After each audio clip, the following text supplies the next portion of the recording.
देश में जहां एक तरफ हिंदुओं की आबादी में मामूली इजाफा हुआ है, वहीं दूसरी तरफ मुस्लिमों की आबादी तेजी से बढ़ रही है। एक रिपोर्ट के अनुसार कर्नाटक में 30 साल में मुसलमान 90% बढ़ गए हैं।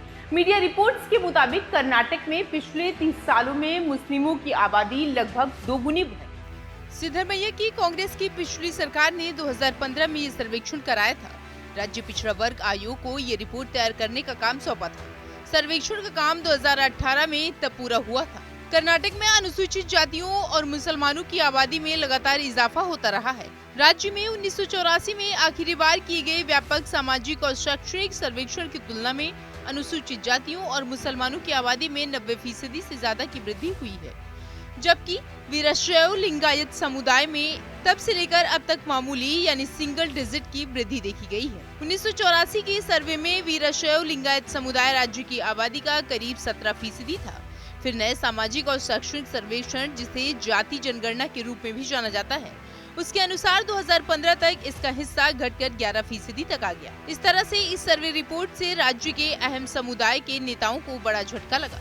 वेंकट स्वामी आयोग ने साल 1984 में एक सामाजिक और शैक्षणिक सर्वेक्षण किया, जिसमें राज्य की 3.61 करोड़ आबादी के 91% लोगों को शामिल किया गया। इस सर्वे में वीरशैव लिंगायत पहले स्थान पर थे, उसके बाद अनुसूचित जाति और वोकलिगा समुदाय के लोग थे। मुसलमान चौथे स्थान पर थे, फिर कुर्बा और ब्राह्मण सबसे आखिर में थे। 2015 की सर्वेक्षण में अनुसूचित जातियां सबसे बड़ा समूह थी, उसके बाद मुसलमान थे।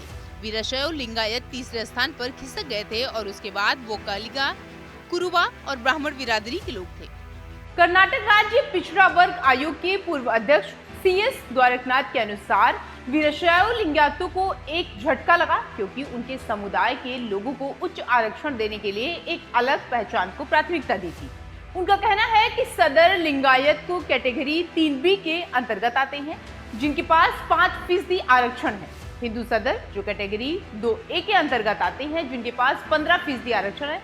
आरक्षण की खातिर लोग अब लिंगायत नामकरण का उपयोग करने के बजाय ये खुद हिंदू सदर, हिंदू गणिगा, हिंदू मदिवाला आदि के रूप में पहचान बना रहे हैं। इसीलिए लिंगायत आबादी नहीं बढ़ सकी। वेंकट स्वामी की नियुक्ति रामकृष्ण हेगड़े सरकार ने अप्रैल 1983 में की थी और ये रिपोर्ट मार्च 1986 में पेश की गई थी। लिंगायत और वोकालिगा समुदाय के विरोध के बीच हेगड़े सरकार ने रिपोर्ट को खारिज कर दिया था।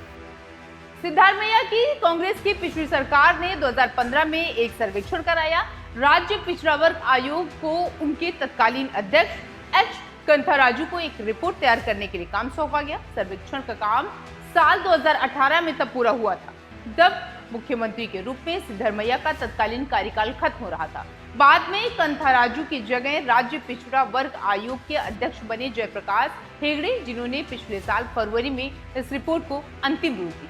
फिलहाल इस खबर में इतना ही, और ऐसी तमाम खबरों को देखने के लिए आप बने रहिए जनतंत्र टीवी।